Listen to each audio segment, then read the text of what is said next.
Hi hello எல்லாருக்கும் வணக்கம். இது வந்து ஒரு குட்டி மினி வில்லாகு. நாங்கள் வந்து வீக்கெண்டுன்றதால குலதெய்வம் கோயிலுக்கு கிளம்பிட்டோம். இவர் வந்து எங்கள் வீட்டோட மகாராணி, இவர் எங்கள் வீட்டோட மகாராஜா, இவர் தான் எங்கள் வீட்டோட பாஸு. நாங்கள் எல்லோரும் ஜாலியாக கோயிலில் என்ஜாய் பண்ணிகிட்டு இருந்தோம்.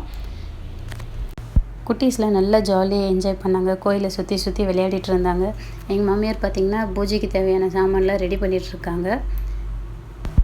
பசங்கள்லாம் வெளியே வந்தாலே பார்த்தா ரொம்ப குஷியாகிடுறாங்க, நல்லா என்ஜாய் பண்ணுறாங்க. எங்கள் மாமியார் பார்த்திங்கன்னா என்னை போய்ட்டு விளக்கு தேடி எடுத்துகிட்டு வர சொன்னாங்க. அதுக்கப்புறம் விளக்கு தேடி எடுத்துகிட்டு போய் கொடுத்துட்டு பூஜை பண்ணி முடிச்சிட்டோங்க. பசங்க தேங்காயை பார்த்தா விடவே இல்லை. அதுக்கப்புறம் பசங்க வந்து நல்லா சாப்பிட்டு என்ஜாய் பண்ணிகிட்டு இருந்தாங்க. அவங்க அக்கா தாங்க அவங்க 3 பேரையும் பார்த்துட்டு இருந்தாங்க. மம்மு பார்த்திங்கன்னா ஓடி ஓடி விளையாடி காலில் வலிதுன்னு சேரில் வந்து உட்காந்துட்டாங்க. இருந்தாலுமே பார்த்திங்கன்னா வந்து அவங்க கேங்க்கு விளையாடுறத பார்த்து இறங்கி ஓடி வந்துட்டாங்க. அவங்கள சமாளிக்க எங்களால் முடியவே இல்லை. அதுக்கப்புறம் முடிஞ்சிச்சுங்க. பூஜைலாம் ரெடி பண்ணிவிட்டு நல்லா சாப்பிட்டு வீட்டுக்கு கிளம்பிட்டோம். பசங்க எல்லாம் பார்த்திங்கன்னா ஒரே வண்டியில் தான் போவேன்னு ஒரே ஆட்டம் போட்டிருந்தாங்க. எங்கள் வீடியோ உங்களுக்கு பிடிச்சிருந்தா லைக் பண்ணுங்கள், ஷேர் பண்ணுங்கள், கமெண்ட் பண்ணுங்கள்.